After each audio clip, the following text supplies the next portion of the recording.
എന്ത് പറയണമെന്ന് അറിയാമോ? റാംബോ റാംബോ എൻ്റെ കൂട്ടത്തിൽ ആഷിക് ഉണ്ട്. Ashik on shorts. അവനും ഞാനും കൂടെ ഇവനെ റിസീവ് ചെയ്യാൻ വേണ്ടിയിട്ട് നമ്മുടെ കുണ്ടന്നൂരുള്ള അലി കഫയുടെ ഫ്രണ്ടിൽ ചെല്ലുമ്പോഴത്തേക്ക് എന്താ പറയുക, കുളിച്ചിട്ട് നനച്ചിട്ടും 10 ദിവസമായ ഒരുത്തിനെ പോലെ അവിടെ ഒരുത്തൻ നിൽപ്പുണ്ട്. ഞാൻ ചെന്ന് സംസാരിച്ചു തുടങ്ങിയപ്പോഴത്തേക്ക്, എടാ വേണം ഒരു സിഗരറ്റ് വലിച്ചോ, ഒരു കോഫി കുടിച്ചോ നോക്കുമ്പോൾ സിഗരറ്റ് എനിക്ക് വേണ്ടാന്ന് പറഞ്ഞാൽ അവൻ്റെയൊക്കെ സൗണ്ട് ഇപ്പം കേൾക്കണം. ഭയങ്കര ഗർജനായിട്ട് ഇങ്ങനെ നിൽക്കുന്നുണ്ട്. നല്ല കാര്യമാണ്. പിന്നെ പേഴ്സണലി എനിക്ക് കുറച്ച് ഡീസൻറ്റ് പണിയൊക്കെ തന്നിട്ടുണ്ട് മച്ചാൻ. അതൊക്കെ വളരെ സിമ്പിളായിട്ട് ഞാൻ കണ്ടു വിട്ടു. പോട്ടെ. ഡി ജി പി കേസ് അന്വേഷിക്കാൻ തീരുമാനിച്ചു, ന്യൂസ് വന്നു.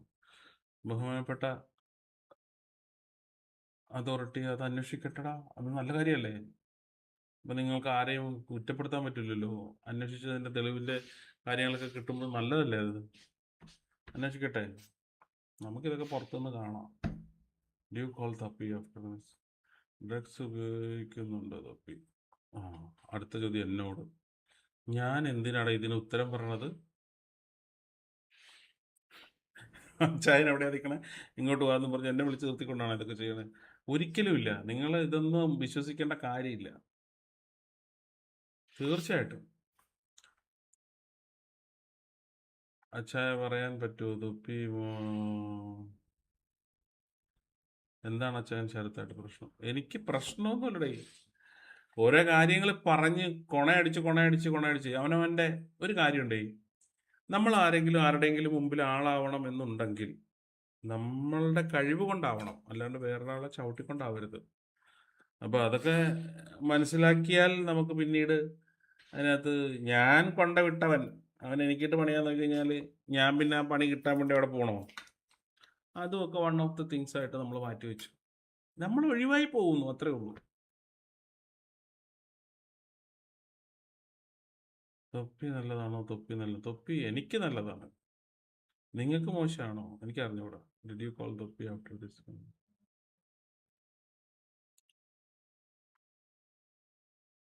ചേട്ടൻ്റെ അമ്മയ്ക്ക് ഹോസ്പിറ്റലിൽ കൊണ്ടുപോയപ്പോൾ തൊപ്പി ക്യാഷ് വല്ലതും തന്നോ?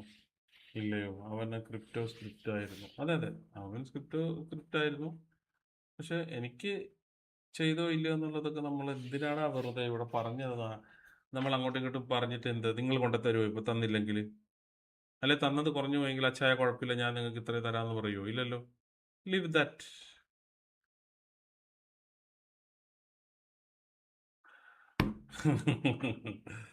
സൈക്കോ ബ്ലിൻഡോ. റാംബോ ഒരു ഡോഗ്. സീരിയസ്ലി ഞങ്ങളുടെ അപ്പുറത്തെ വീട്ടിലെ പട്ടിയുടെ പേര് റാംബോ എന്നാ. ഞാൻ അവനെ പറഞ്ഞ് കളിയാക്കാറുണ്ട്.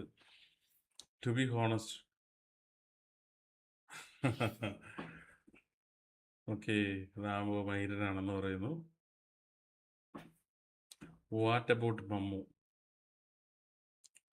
ഇപ്പൊ പറയണ കാര്യം എന്താണെന്ന് പോലും പറയാനും അത് പറഞ്ഞു തീർക്കാൻ പോലുമുള്ള ബോധവും ബുദ്ധി ഇല്ലാത്തൊരുത്തൻ, വിദ്യാഭ്യാസവും വിവരവും 7 അയലൊക്കത്തൂടി പോകാത്തൊരുത്തൻ, തേങ്ങ എന്ന് പറഞ്ഞാൽ മാങ്ങ എന്ന് കേൾക്കണ ഒരുത്തൻ. ഞാൻ അന്ന് തന്നെ നിങ്ങളോടൊക്കെ പറഞ്ഞല്ലേ ഇത് നടപടിയാണ്, കേസല്ലെന്ന്. ചേട്ടൻ്റെ അമ്മയ്ക്ക് ഹോസ്പിറ്റലിൽ കിടന്നപ്പോൾ തൊപ്പി ക്യാഷ് വല്ലതും തന്നു? അയ്യോ, എല്ലാവർക്കും ഇപ്പൊ അതാണല്ലോ അറിയേണ്ടത്. തന്നടാ. ബാക്ക്ഗ്രൗണ്ട് ചേഞ്ച് ചെയ്യാം. സമയം കഴിഞ്ഞു. ഹൈ ഹബ്ബുമായിട്ടുള്ള നമ്മുടെ ഒരു കോൺട്രാക്ട് കഴിഞ്ഞിട്ടുണ്ട്. അതിപ്പം മാറ്റി തന്നെന്ന് ഞാൻ പറഞ്ഞിട്ടുണ്ട് അവരോട്. ഇപ്പം നമ്മുടെ വീടിന് പെയിന്റ് അടിക്കുന്നുണ്ട്. പുറത്തൊക്കെ പെയിന്റ് അടിച്ചു കഴിഞ്ഞു. കുറച്ച് ഡ്രസ് വർക്കൊക്കെ വന്ന് ഓണർ ചെയ്തിട്ട് പോയിട്ടുണ്ട്. അപ്പോൾ അതിനടുത്ത് അകത്തേക്കുള്ള പെയിന്റിങ് വരുമ്പോഴത്തേക്ക് എന്തായാലും ഇത് പറിച്ച് കളയണമെന്ന് പറഞ്ഞിട്ടുണ്ട്. അയാൾ വന്ന് കണ്ട് അറിയിക്കാതെ നമ്മൾ വെച്ചതാണ്. അപ്പോൾ അതിൻ്റെ കാര്യങ്ങളൊക്കെ ചെയ്യാനുണ്ട്. അപ്പം വാട്ടപ്പോട്ടും മുന്നു മുന്നു ഈസ് എ ജംപ്. മനു എന്ന് പറയുന്ന ഒരു വ്യക്തി അവിടെ ഉള്ളത് എപ്പോഴും നല്ലതാണ്. പ്രശ്നങ്ങളെ നേരിടാനും അതിനൊരു സൊല്യൂഷൻ കണ്ടുപിടിക്കാനും കൂട്ടത്തിൽ നിൽക്കാനും ഒക്കെ പറ്റുന്ന ഒരു കൂട്ടുകാരനാണ് മുനു. അപ്പോൾ മുനു എന്ന് പറയുന്ന വ്യക്തിക്ക് വേറൊരു ലെവൽ റേഞ്ചാണ്. പിന്നെ അവനെ ഈ കൂട്ടത്തിലുള്ള കൊണകളൊക്കെ പറഞ്ഞ് തിരിക്കുകയും മറിക്കുകയൊക്കെ ചെയ്യാറുണ്ട്. ബോധവും ബുദ്ധിയും തലയ്ക്കകത്ത് ആൾ താമസമുള്ള ഒരു മനുഷ്യനാണ്, അത്രേ ഉള്ളൂ. Rambo look like beef fry. എടാ എനിക്ക് ഭയങ്കര ഇഷ്ടമാണ് ബീഫ് ഫ്രൈ. അങ്ങനെയൊന്നും പറഞ്ഞേക്കല്ലേ. ചേട്ടൻ അന്നേ പറഞ്ഞതാ. അതെ, ഞാൻ അന്നേ പറഞ്ഞതാ. മോശമാണ്. തൊപ്പിയുടെ വോയിസ് ക്ലിപ്പ് അത് ഒറിജിനൽ ആണെങ്കിൽ തീർച്ചയായിട്ടും മോശമാണ്. അങ്ങനെയൊന്നും പറയാൻ പാടില്ലാത്ത കാര്യങ്ങളാണ്. തൊപ്പിയുടെ വോയിസ് ക്ലിപ്പ് ഒറിജിനൽ ആണെങ്കിൽ അത് വളരെ മോശമാണ്. നമ്മളത് ഒറിജിനൽ ആണെങ്കിൽ എന്നാണ് ഞാൻ പറയുന്നത്. ഈ ഒരു ഫൈറ്റ് ഇങ്ങനെ നടക്കുമ്പോഴത്തേക്ക് ഈ വോയിസ് ഒക്കെ കേട്ടിട്ട് നമ്മൾ തീരുമാനിക്കരുത്. കാരണം ഇപ്പോൾ ഒത്തിരി സാധ്യതകളുള്ളതാണ്. ഇപ്പം ഞാൻ പറയുമ്പോഴത്തേക്ക് ഞാൻ അവനെ സപ്പോർട്ട് ചെയ്യാൻ പോകുന്നത് അങ്ങനെയല്ല. ഇനി ഒരുപക്ഷെ ഇനി അവൻ്റെ ഒറിജിനൽ വോയിസ് ആണെങ്കിൽ അവൻ കാണിച്ചത് മഹാപിറപ്പാണ്, പറഞ്ഞത് മഹാപിറപ്പാണ്. പിന്നെ അതിൻ്റെ കൂട്ടത്തിൽ ഒരു കാര്യം കൂടി ഞാൻ പറഞ്ഞേക്കാം. സപ്പോർട്ട് ചെയ്യാമെന്ന് ഒരിക്കലും കരുതരുത്. കാര്യം തൊപ്പി എന്ന് പറയുന്ന വ്യക്തിയല്ല, ഞാനായിക്കോട്ടെ നിങ്ങളായിക്കോട്ടെ ആരും ആയിക്കോട്ടെ, നമ്മുടെ ഒരു ഫ്രണ്ട് സർക്കിളിൽ ഇരുന്നുകൊണ്ട് നമ്മളൊരു യാത്ര പോകുമ്പോൾ, നമ്മളൊരു അടിച്ചുപൊളി മൂഡിൽ പോകുമ്പോൾ നമ്മൾ ആരെങ്കിലും കാണുമ്പോഴത്തേക്ക് നോർമലി കമൻറ്റ് ചെയ്യാറുണ്ട്, ഇല്ലേ? നിങ്ങൾ ചെയ്യാറില്ലേ?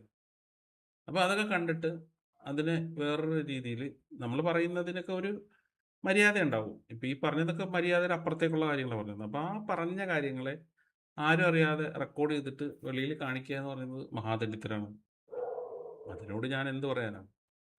അപ്പോൾ അതൊരു പ്രശ്നത്തിൽ നിന്നും വേറൊരു പ്രശ്നത്തിലേക്ക് പോകുന്ന വഴിക്ക് വിജയിക്കാൻ വേണ്ടിയിട്ട് കാണിക്കുന്ന അത്രയ്ക്കുമൊക്കെ ശത്രുത ഉണ്ടാവേണ്ട ഒരു കാര്യമൊക്കെ ഉണ്ടായിട്ടുണ്ടോ അതിനകത്ത്? ഇനിയിപ്പോൾ അത് ഒറിജിനൽ ആണെങ്കിൽ എന്നാണ് ഞാൻ പറഞ്ഞത്. ഒറിജിനൽ അല്ലെങ്കിൽ യവന്മാർ പെടും. ഡിഡ് യു കോൾ റാംബോ ഓർമ്മനോ? ഞാൻ വിളിച്ചിട്ടൊന്നുമില്ല. ഞാൻ ഈ റാംബോനെ ഒന്നും എനിക്ക് പറ്റുമെങ്കിൽ ഞാൻ വിളിക്കാറില്ല. എന്നെക്കൊണ്ട് പറ്റുമെങ്കിൽ ഞാൻ വിളിക്കാറില്ല. ഞാൻ സീരിയസ്ലി മമ്മൂനെയും റാംബോനെയൊന്നും ഞാൻ വിളിക്കാറില്ല. മമ്മൂനെ ഞാൻ ഈ പരിപാടി കഴിഞ്ഞപ്പോഴത്തേക്ക് ഷമീറിനെ വിളിക്കാൻ നോക്കി, മമ്മൂനെ വിളിക്കാൻ നോക്കി, അവരാരും എനിക്ക് അറിഞ്ഞുകൂടാ. ഇവരൊക്കെ ഈ പ്രശ്നം ഉണ്ടാക്കിയിരിക്കുകയാണ്. ഇതിൻ്റെ ഉള്ളിൽ ഇത്രയും വലിയ പ്രശ്നങ്ങളുണ്ടെന്നൊക്കെ ഉള്ളത് യവന്മാർ ഈ 2 പേരും എന്നോട് പറഞ്ഞിട്ടില്ല. എനിക്ക് തോന്നുന്നത് അവർ ഞാനിതെല്ലാം അറിഞ്ഞത് കൊണ്ട് വിളിക്കുക എന്ന് ഓർത്തിട്ടായിരിക്കും എൻ്റെ ഫോൺ അറ്റൻഡ് ചെയ്യാത്തത്. എന്തെങ്കിലും ആയിക്കോട്ടെ. അച്ഛാ ചുമ്മാ തൊപ്പി വെളുപ്പിക്കല്ലേ. അല്ലടാ തൊപ്പി എനിക്ക് ആവശ്യത്തിനുള്ള ക്യാഷ് തന്നിട്ട് ഞാൻ വിളിപ്പിക്കുക എന്ന് പറഞ്ഞേ. അങ്ങനെ പറഞ്ഞ ഞാൻ വേണമെങ്കിൽ നിനക്ക് അവൻ എനിക്ക് അയച്ച ഗൂഗിൾ പേയുടെ ഡീറ്റെയിൽസ് ഞാൻ വേണമെങ്കിൽ നിനക്ക് കാണിച്ചു തരാം. ജീവിതകാലം മുഴുവൻ എനിക്ക് എന്താ അയച്ചു തന്നിട്ടുണ്ടെന്നുള്ളത്. തൊപ്പി ഫയൽ ചെയ്ത കേസ് എവിടുന്ന് വരെ ആയി? അവരോട് സംസാരിച്ചു? ഇല്ല. ഞാൻ സംസാരിച്ചിട്ടൊന്നുമില്ല. ഇനി എന്ത് കാര്യത്തിലാണ് ഞാനിതൊക്കെ സംസാരിക്കണേ? ഞാനിപ്പോൾ ഈ ലൈവ് വന്ന് നിങ്ങളോട് ഇതൊക്കെ പറയാനുള്ള കാര്യം എന്ന് പറഞ്ഞാൽ എനിക്ക് ഈ മെസ്സേജ് കൊണ്ട് കിടക്കപ്പുറതി ഇല്ല ഇതിനകത്ത്. അച്ചായ എന്താ കാര്യം, എന്താ ഒരു കാര്യം, മറ്റേ കാര്യം, മറിച്ചേ കാര്യം എന്നൊക്കെ ചോദിച്ചുകൊണ്ടിരിക്കുക. അപ്പോൾ അതിനിടയ്ക്ക് എനിക്ക് അവനോട് വിളിച്ച് പറയണമെന്നുണ്ട്. പക്ഷേ കിട്ടേണ്ട ആൾക്കാരെ ആരും കോണ്ടാക്റ്റിൽ കിട്ടാത്തതുകൊണ്ട് ഞാൻ തന്നെ തീരുമാനിച്ച് ലൈവ് വന്നിട്ട് ഞാൻ എനിക്ക് പറയാനുള്ള പറയാം. നിങ്ങളെപ്പോലെ തന്നെ എനിക്കും അറിയാവുന്ന കാര്യങ്ങൾ നിങ്ങൾ ഈ ഓൺലൈനിൽ എന്താ പറയുക ഇതിൽ കണ്ടതും ലൈവിൽ കണ്ടതുമായിട്ടുള്ള കാര്യങ്ങളാണ്. ഇപ്പോൾ അതൊന്നും ഇല്ലേം താനും.